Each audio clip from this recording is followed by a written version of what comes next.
Hello guys, welcome to the maths. Chapter है आपका pair of linear equation in two variable NCERT class 10। तो बच्चों, आज मैं आपको बेसिक्स में थोड़ा और आगे लेके जाऊंगा। इससे पहले मैंने आप लोगों को पढ़ाया कि linear equation in two variable को कैसे पहचानेंगे, क्वेश्चंस में कैसे आएंगे, इसका डायग्राम कैसा होगा, ये सब चीजें बताई है मैंने। अब जरा मैं आपके सामने एक लीनियर इक्वेशन ले रहा हूँ।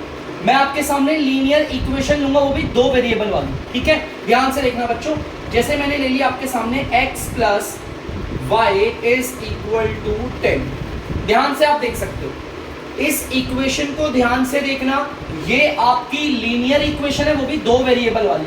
लीनियर इक्वेशन क्यों है? क्योंकि वेरिएबल के ऊपर पावर 1 है और दो वेरिएबल वाली आप साफ देख सकते हो, दो वेरिएबल के अलावा और कोई भी नहीं है। कंफ्यूज मत होना कि सर यहाँ पर x के साथ कोई नंबर नहीं है, y के साथ। अगर हमारे वेरिएबल्स के साथ कोई नंबर ना हो तो उसके साथ हम 1 मानते हैं।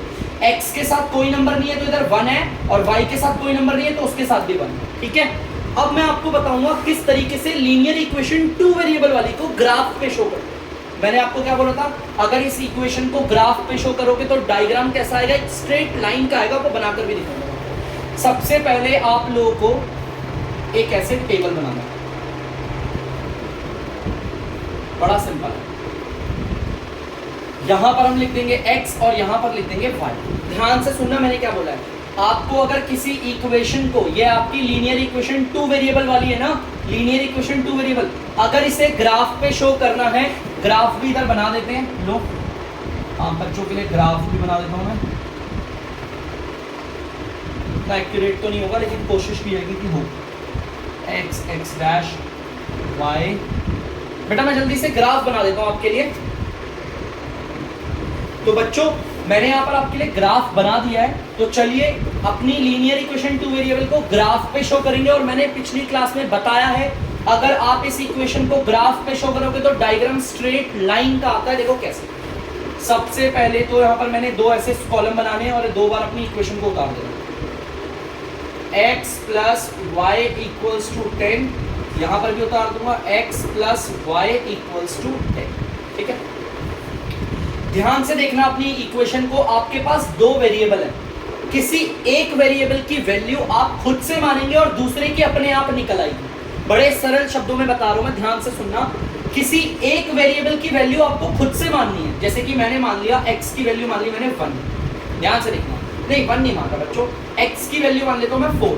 ठीक है, देखो x की वैल्यू मैंने 4 मान ली और y अपने आप आएगा। ध्यान से देखो, मैंने सिर्फ x की वैल्यू को एज्यूम किया है, मतलब खुद से माना है।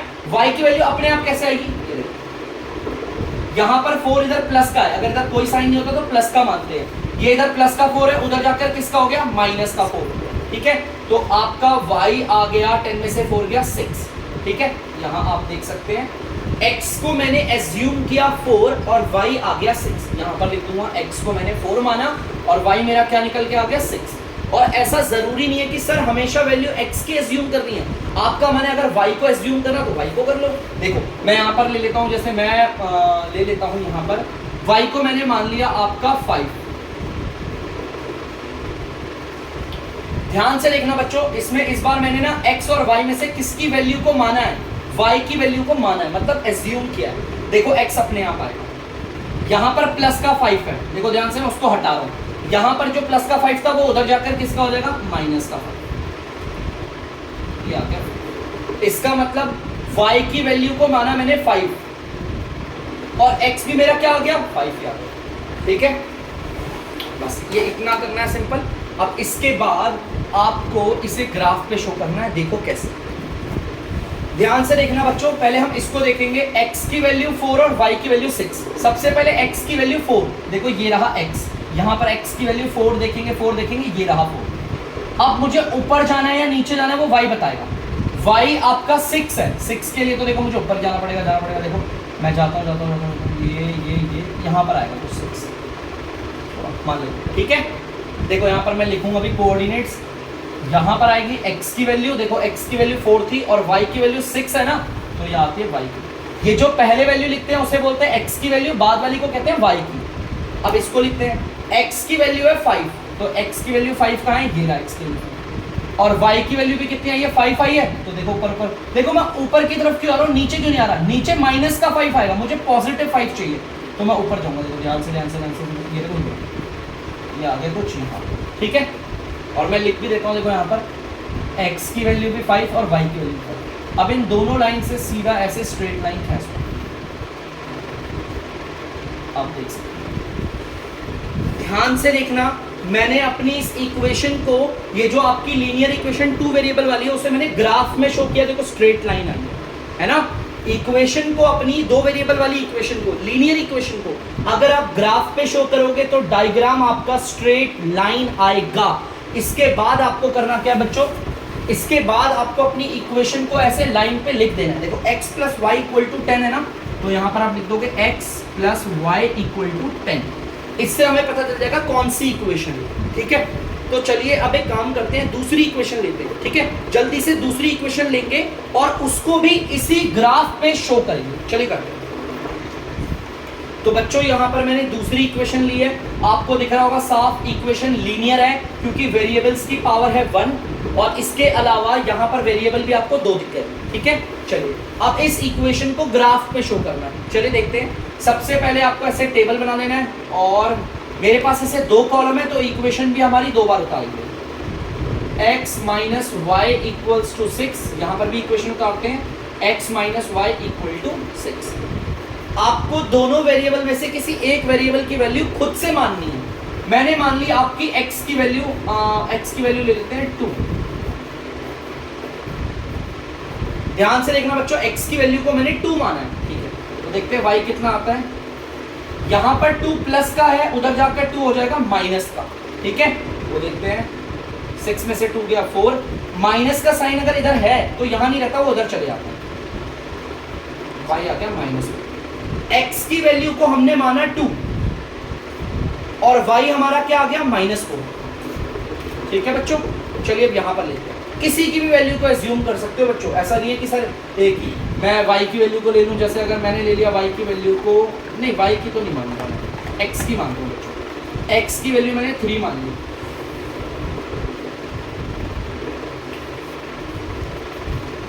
प्लस का, ठीक। देखो बच्चों मैंने x की वैल्यू मान ली 3, तो चलो y देखते क्या आता है। माइनस का y 6, यहाँ पर 3 प्लस का है, इधर आके माइनस का होगा, 6 में से 3 गया 3 बचा। अगर माइनस का साइन इधर है तो उधर चले जाता है, ठीक है। x की वैल्यू को माना मैंने 3 और y आ गया मेरा माइनस का 3। अब इस इक्वेशन को ग्राफ पे शो करेंगे। ध्यान से देखना, इसे अलग मार्कर से शो करता हूं। x की वैल्यू को बनाया मैंने 2, देखो x की वैल्यू क्या है 2, x की वैल्यू 2 ये रही, और y क्या है माइनस का 4 है, तो नीचे की तरफ जाऊंगा और -4 के सामने आके रुक जाऊंगा, ठीक है। लिख भी देता हूं यहाँ पर, x की वैल्यू है 2 और y की वैल्यू है -4, ठीक है। पॉइंट्स की इस तरीके से लोकेशन बताने को कोऑर्डिनेट्स कहते हैं उसको, ठीक है। इस पॉइंट के कोऑर्डिनेट ये रहे, इस पॉइंट के कोऑर्डिनेट ये रहे और इस पॉइंट के कोऑर्डिनेट्स ये रहे। अब इसको लिखते हैं, x की वैल्यू है 3, x की वैल्यू 3 ये रही, और y है बच्चों आपका -3, तो नीचे की तरफ ही जाऊंगा और यहाँ पर आ -3 के साथ, ठीक है। थोड़ा ऊपर नीचे हो रहा होगा बच्चों, ठीक है। तो यहाँ लिख भी देता हूँ, x की वैल्यू 3, y -3। अब आपको क्या करना है, सीधी एकदम लाइन खींच देनी है, स्ट्रेट स्केल रख के ऐसे सीधी लाइन। अब ध्यान से देखो बच्चों, मैंने इस इक्वेशन को भी ग्राफ पे शो कर दिया और डायग्राम कैसा बना है, एक स्ट्रेट लाइन बनी है। अब इस इक्वेशन को यहाँ पर इसके नीचे लिख दो, जिससे पता चल जाए ये वाली इक्वेशन, इस वाली इक्वेशन की ग्राफ ये रहा और इस वाली इक्वेशन का ग्राफ ये रहा। और जब एक ही आपके, आप बोलो ग्राफ पे आप दोनों इक्वेशंस को शो करोगे तो या तो आपकी दोनों लाइनें इंटरसेक्ट करेंगी, या तो पैरेलल होंगी, या तो कोइंसाइड होगी, जो कि मैंने आपको बताया, ठीक है। तो देख सकते हो एक ही ग्राफ में आपकी 2 इक्वेशन को हमने रिप्रेजेंट किया, दोनों इक्वेशंस आपस में इंटरसेक्ट कर, ठीक है। तो यहां पर जल्दी से आप लोग एक बार इसे उतार दीजिए। तो बच्चों हमारा बेसिक्स हो गया खत्म। तो अब हम आ गए हैं एक्सरसाइज की ओर। हमारी एक्सरसाइज है 3.1। तो जल्दी से पढ़ते हैं, इसका पहला क्वेश्चन क्या कह रहा है, ठीक है। तो यहाँ पर ना बच्चों, क्वेश्चन को पढ़ने से पहले मैं आपको बता देता हूँ, आपके सामने दे रखी है बच्चों एक वर्ड प्रॉब्लम। आपको इस वर्ड प्रॉब्लम को पढ़ के यहाँ पर बोला है रिप्रेजेंट दिस सिचुएशन। आपको पूरी की पूरी वर्ड प्रॉब्लम वाली सिचुएशन दे रखी है, आपको उसे एल्जेब्राइकली भी दिखाना है और ग्राफिकली भी दिखाना है। इसका और इसका मतलब क्या होता है वो दोनों बता दूंगा, आसान है। एल्जेब्राइकली का मतलब होता है आपको इस पूरी सिचुएशन से दो इक्वेशंस मतलब इक्वेशंस बनानी है। एल्जेब्राइकली का मतलब होता है सिचुएशंस को पढ़ो और उससे इक्वेशंस को फॉर्म करो, और ग्राफिकली का मतलब उस इक्वेशन को ग्राफ पे शो करना, जो कि मैंने आपको बताया कि कैसे आपकी इक्वेशंस को ग्राफ पे शो करते हैं। ठीक है, तो चलिए पहले तो हम अपनी पूरी की पूरी प्रॉब्लम को, सिचुएशन को पढ़ते हैं। Aftab tales his daughter, Aftab अपनी बेटी को कहते हैं 7 years ago। ध्यान से देखना आफ्ताब अपनी बेटी को क्या कहते हैं। तो चलो एक तरफ बना देता हूं मैं आफ्ताब, और एक तरफ बना देता हूं उनकी बेटी। ठीक है, यहां पर ये आफ्ताब है और यहां पर ये उनकी डॉटर, माने कि उनकी बेटी। अब ध्यान से सुनिए, यहां पर आफ्ताब है और यहां पर आफ्ताब की बेटी है। तो आफ्ताब अपनी बेटी से कहते हैं, देखो लिखा हुआ आफ्ताब टेल्स हिज डॉटर, मतलब अपनी बेटी को बताते हैं 7 years ago, माने कि 7 साल पहले, मतलब बात हो रही है पास्ट की। 7 साल पहले I was 7 times as old as you were then। Aftab कहते हैं, अब आफ्ताब अपनी बेटी को कहते हैं आज से 7 साल पहले, ध्यान सुनना मैं क्या बोल रहा हूं, वो अपनी बेटी को कहते हैं आज से 7 साल पहले जो भी तुम्हारी उम्र थी, मैं आपकी उम्र के 7 गुना ज्यादा था। अभी की बात नहीं हो रही, देखो 7 years ago I was 7 times, मैं 7 गुना ज्यादा बड़ा था आपकी उम्र के, अभी की उम्र के नहीं, उस वक्त की उम्र के। तो इसे समझाने के लिए एक काम करते हैं, लेट सपोज हम यहाँ पर ना आफ्ताब की उम्र को और इनकी उम्र को कुछ मान लेते हैं। देखो लेट सपोज यहाँ पर मैंने आफ्ताब की उम्र को मान लिया x, आफ्ताब की अभी की उम्र मान ली मैंने x, और उसकी बेटी की उम्र मान ली मैंने y। ठीक है, ध्यान से सुनना, मैंने आफ्ताब की अभी की उम्र मान ली x और बेटी की उम्र मान ली y। ठीक है, यहां पर आफ्ताब कहते हैं अपनी बेटी से आज से 7 साल पहले, केस को पीछे ले आ रहा हूं, 7 years ago। ध्यान से देखना, आज से 7 साल पहले मतलब पीछे इतिहास में जा रहे हैं, 7 साल पहले की बात। ये रहे आफ्ताब, आफ्ताब भी थोड़े छोटे होंगे और उनकी डॉटर तो और छोटी लगे, ये रहे उनकी डॉटर। ठीक है, ये आफ्ताब और ये उनकी डॉटर, आफ्ताब है और ये डॉटर। ठीक है, आपको खुद पता है आफ्ताब अभी x साल का है। ठीक है, आफ्ताब है अभी x साल का। अगर आफ्ताब राइट ना हो, अभी प्रेजेंट एज उनकी x है, तो 7 साल पहले कितने होंगे, x -7। एकदम सिंपल है। आप एक काम कीजिए, आफ्ताब की उम्र अभी 10 साल ले लो, 7 साल पहले कितने के, तो आप 10 - 7 करोगे, आंसर आएगा 3, है ना। आप बोलोगे 3 साल, तो मैंने 3 साल ना बोल के ऐसे बोलता 10 - 7। भाई अगर हम पीछे जा रहे हैं तो उम्र को कम करेंगे ना। ठीक है, तो याद रखना आफ्ताब को अभी की उम्र मैंने कितनी मानी है, x, तो 7 साल पहले कितने साल के होंगे, x - 7, उनकी उम्र में से 7 मैंने घटा दिया। अब डॉटर का देखते हैं, डॉटर अभी कितने साल के, y, और 7 साल पहले कितने की होगी, y - 7, ये भी 7 साल पहले। ठीक है, अब अगर कोई मुझसे बोलेगा कि जो आफ्ताब की बेटी है वो प्रेजेंट अभी कितने साल के, मैं बोलूंगा y साल की। अगर कोई मुझसे पूछेगा कि आफ्ताब 7 साल पहले कितने साल का था, तो बोलूंगा x - 7। अगर कोई मुझसे पूछेगा आफ्ताब अभी कितने साल का है, मैं बोलूंगा x। ठीक है, चलिए अब आगे देखते हैं।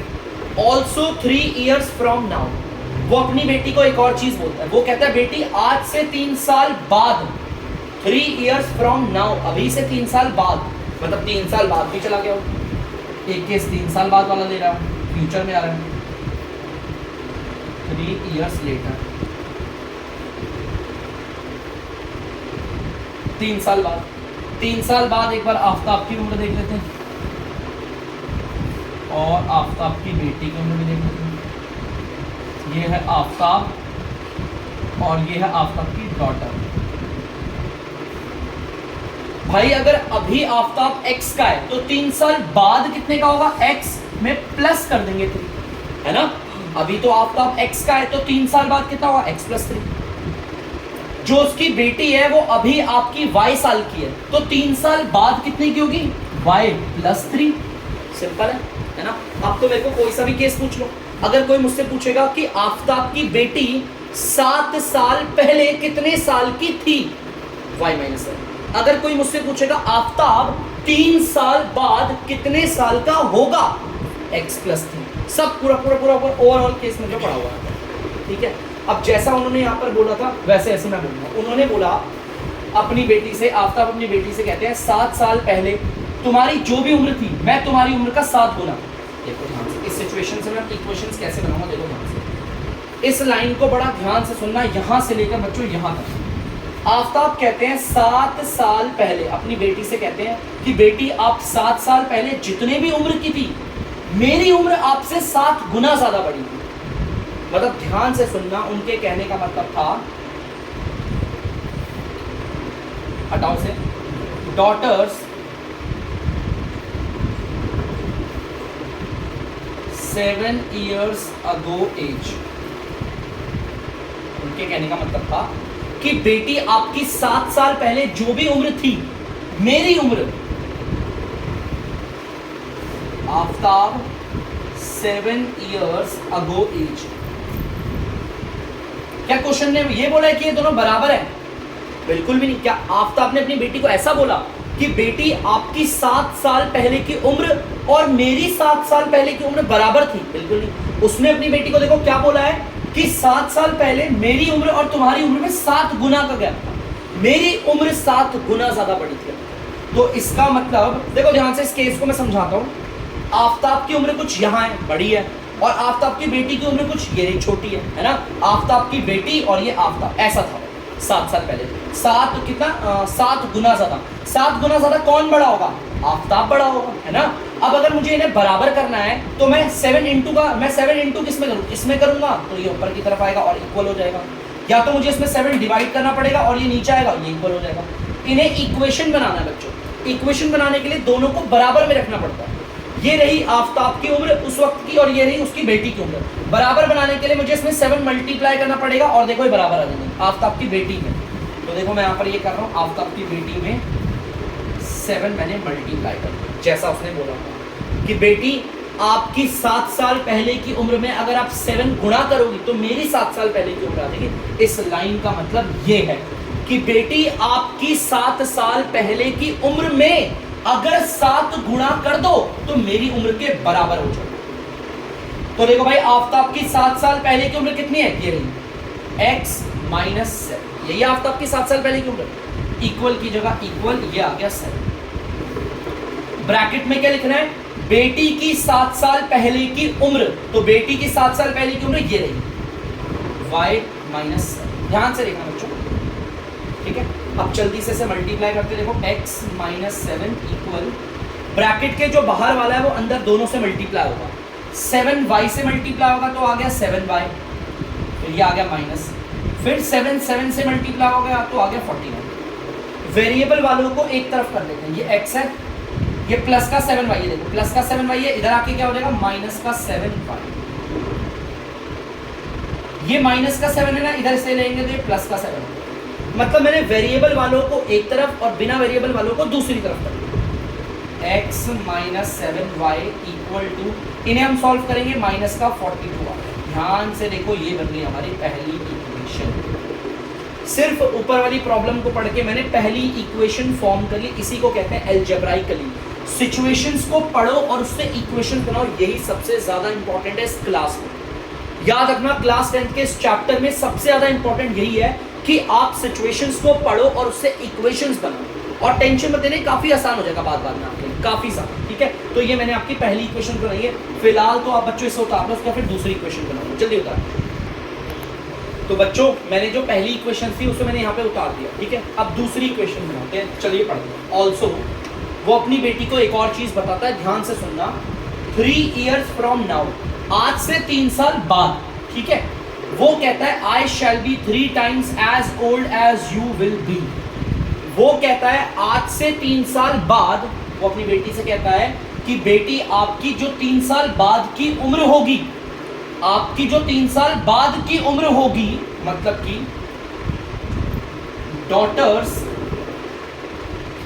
3 years लेटर एज, 3 साल बाद की उम्र।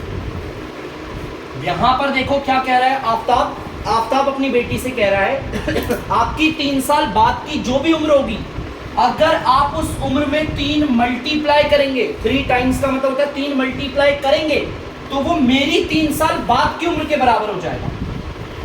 Aftab 3 years later age. देखो आफ्ताब अपनी बेटी को क्या कह रहे हैं, आफ्ताब कह रहे हैं बेटी आपके जो 3 साल बाद की उम्र है ना, देखो ये रही आफ्ताब 3 years, अपनी डॉटर्स 3 year लेटर एज, बेटी की 3 साल बाद की उम्र में अगर हमने 3 गुणा किया तो जो भी आएगा वो आफ्ताब के 3 साल बाद की उम्र के बराबर हो जाएगा। ये आफ्ताब ने कहा। अब इस इक्वेशन को यहाँ पे लिख दिया। अब इसे बनाएंगे कैसे, देखो यहाँ से आफ्ताब की 3 साल बाद की उम्र कितनी है, ये रही बच्चों एक्स प्लस 3 साल बाद की इक्वल, तो यहाँ 3, अब ब्रैकेट में क्या बोला है, डॉटर के 3 साल बाद की उम्र, ये रही y प्लस 3। चलिए देखते हैं x प्लस 3, ब्रैकेट के बाहर वाला ब्रैकेट के अंदर वालों से होगा मल्टीप्लाई, 3y से मल्टीप्लाई होगा तो आएगा 3y प्लस आ गया, फिर 3 से मल्टीप्लाई होगा तो आएगा 9। वेरिएबल वालों को एक तरफ और बिना वेरिएबल वालों को दूसरी तरफ करूंगा, ये x आ गया। यहां पर प्लस का 3y है, इधर आकर किसका हो जाएगा माइनस का 3y। ठीक है, ये प्लस का 9, इसे कहीं नहीं भेज रहा, ये यहाँ पर प्लस का 3 है, इधर आके ये हो गया माइनस का 3। ठीक है, देखो वेरिएबल वालों को मैंने कर दिया एक तरफ और बिना वेरिएबल को दूसरी तरफ, इसे ऐसे ही रखेंगे, सॉल्व नहीं हो पाएगा। इन्हें सॉल्व करोगे तो आ जाएगा 6। ये बन गई बच्चों आपकी दूसरी इक्वेशन। देखो बच्चों, मैंने इस पूरी सिचुएशन को पढ़ के दूसरी इक्वेशन बना दी। आफ्ताब अपनी बेटी से कह रहे थे बेटी आपके 3 साल बाद की उम्र में अगर आप 3 करोगे मल्टीप्लाई, वो मेरे 3 साल बाद की उम्र के बराबर हो जाएगी। I shall be 3 times as old as you will be। मेरी उम्र आपकी जो भी भविष्य की उम्र होगी, आपके 3 साल बाद की उम्र होगी, उसमें अगर 3 मल्टीप्लाई करोगे तो मेरी 3 साल बाद की उम्र के बराबर आ जाएगी। तो उसको लेकर हमने बना दी दूसरी इक्वेशन। तो बच्चों सिचुएशंस को पढ़ के इक्वेशंस बनाना, इसे बोलते हैं एल्जेब्राइकली। देखो इसे कहते हैं रिप्रेजेंट करना एल्जेब्राइकली। यहां पर क्या बोला है, रिप्रेजेंट दिस सिचुएशन, इस सिचुएशन को एल्जेब्राइकली रिप्रेजेंट करो, मतलब कि इक्वेशन बनाओ। ठीक है, और फिर ग्राफिकली मतलब ग्राफ पे भी शो करना है। ठीक है, तो मैंने यहाँ पे नीचे वाली सिचुएशन को पढ़ा और देखो उससे मैंने इक्वेशंस को बना लिया। इसे कहते हैं एल्जेब्राइकली रिप्रेजेंट करना। आपकी जो भी सिचुएशन थी आपने उसे एल्जेब्रा के जरिए रिप्रेजेंट कर दिया। 2 सिचुएशन दे रखी थी, उसे पढ़कर देखो 2 इक्वेशंस हमारी फॉर्म हो गई। जल्दी से इसे उतारो, उसके बाद इन दोनों इक्वेशंस को ग्राफ पे भी शो करके दिखाएंगे। जल्दी से उतार लीजिए। तो बच्चों यहाँ पर ये रही आपकी दूसरी दोनों की दोनों इक्वेशंस। अब दोनों इक्वेशंस को एक एक करके ग्राफ पे शो करेंगे। पहले तो मैं सबसे पहले वाली इक्वेशंस को ग्राफ पे शो करूंगा। तो सबसे पहले आपको पता है मैं अपनी इक्वेशन को 2 बार उतार देता हूँ, x minus 7y equal to minus का 42। ठीक है, यहाँ जगह नहीं है तो मैं यहाँ पे उतारता हूँ, दूसरी बार यहाँ उतार दूँ, x माइनस का 7y इक्वल टू माइनस का 42। और बच्चों यहाँ पर बना देते हैं एक टेबल, x और ये y। ठीक है, एक सिंपल टेबल भी बना। ठीक है, ये रही आपकी इक्वेशन। देखो पहली वाली इक्वेशन उतारी मैंने 2 बार। ठीक है, सबसे पहले देखो इक्वेशन को ग्राफ पे शो कैसे करते हैं। सबसे पहले आपको इस वाली इक्वेशन को शो करना है। मैंने इसे 2 बार उतार दिया, यहाँ पर 2 कॉलम बना दिए। ठीक है, आप दोनों वेरिएबल में से किसी एक वेरिएबल की वैल्यू खुद से एज्यूम कर लो, खुद से एज्यूम कर लो। मैं एक काम कर रहा हूँ, मैंने ले ली x की वैल्यू, या तो एक काम करता हूँ मैं x की वैल्यू ले रहा हूँ 0। मैंने x की वैल्यू 0 एज्यूम करी है। ध्यान से लिखते रहना, कुछ भी किसी भी वेरिएबल की वैल्यू एज्यूम कर सकते हो, दोनों की नहीं करनी, किसी एक की करनी है। और कुछ भी वैल्यू ले सकते हो। आपका मन है x की जगह √2 लेना, वो भी ले लो, कोई दिक्कत नहीं, लेकिन इतने कॉम्प्लिकेटेड क्यों लेने हो। ठीक है, देखो ध्यान से, 0 की कोई वैल्यू नहीं, हटाओ, यहां पर आ गया माइनस का 7y माइनस का 7 आपके y के साथ यहां पर मल्टीप्लाई हो रहा है, उधर जाकर हो जाएगा डिवाइड। और डिवाइड का मतलब है बच्चों नीचे आ गया, माइनस का 7 इधर मल्टीप्लाई होता है, उधर आके डिवाइड हो गया। अब इसे डिवाइड कर लेते हैं, जल्दी से काट लेते हैं। देखो माइनस से माइनस कट गया, 7 1 सा 7 6, नीचे 1 की कोई वैल्यू नहीं, y आ गया आपका 6। x की वैल्यू को माना मैंने 0 और y आ गया मेरा +6। ठीक है, चलिए अब यहाँ देखते हैं कितना आता है। ठीक है, चलिए देखते हैं x की वैल्यू को। देखो मैं क्या मान रहा हूँ, मेरा मन है x की वैल्यू को मानने का 7, मैंने 7 मान लिया x की वैल्यू। ठीक है, आगे सॉल्व करते हैं। ध्यान से देखना, मैंने x की वैल्यू को एज्यूम किया, वो भी क्या 7। चलिए माइनस का 7y ये रहा, ये प्लस का 7 है, इधर आके किसका हो गया माइनस का। ठीक है, तो माइनस का 7y इक्वल, इन्हें सॉल्व करोगे माइनस का 49 आ गया। माइनस का 7y से हो रहा है मल्टीप्लाई, तो उधर जाकर हो जाएगा बच्चों डिवाइड, मतलब कि आ गया नीचे। ठीक है, चलिए इसे काटते हैं। ऊपर भी माइनस का साइन है, नीचे भी माइनस का साइन है, कट गया। दोनों 7 के टेबल से कटते हैं, 1 और 7y। नीचे 1 की कोई वैल्यू नहीं होती, y आ गया आपका 7। लिख देता हूं, y आ गया आपका 7। x की वैल्यू को माना 7 और y भी 7 आ गया। अरे वाह, ठीक है। चलिए अब जल्दी से अपनी पहली वाली इक्वेशन को ग्राफ पे शो करते हो। मैं दोनों को ना अलग अलग मार्कर से शो करूंगा जिससे आपको दिक्कत ना हो। ठीक है, देखो टेंशन मत लेना, जल्दी से करते हैं इस टेबल को लेकर। x की वैल्यू है 0, देखो x की वैल्यू ये रही 0, x की वैल्यू कहाँ है, ये रही देखो 0। y की वैल्यू प्लस का 6 है, माइनस का प्लस का 6 है ना, तो देखो ऊपर का प्लस का 6 यहाँ पर ले लो, यहाँ पर ये होगा 6। ठीक है, और यहाँ पर कोऑर्डिनेट लिख भी देना, x की वैल्यू है 0 और y की वैल्यू है 6, पॉइंट के कोऑर्डिनेट्स भी लिख देने चाहिए। ठीक है, अब दूसरा पॉइंट प्लॉट करते हैं। x की वैल्यू है 7, 7 कहाँ पर होगा, देखो 7 कुछ यहाँ होगा, मैं यहाँ पे नहीं कर रहा। अब ऊपर जाना है नीचे जाना है, देखो y की वैल्यू क्या है प्लस का 7, तो भाई 7 7 7 7 कुछ यहाँ होगा। x की वैल्यू भी 7 और y की वैल्यू भी 7। थोड़ा मेरा गड़बड़ी हो सकती है बच्चों, परफेक्ट नहीं हो सकता क्योंकि मेरे पे स्केल नहीं है, थोड़ा यहाँ लिख दूँ कोऑर्डिनेट्स।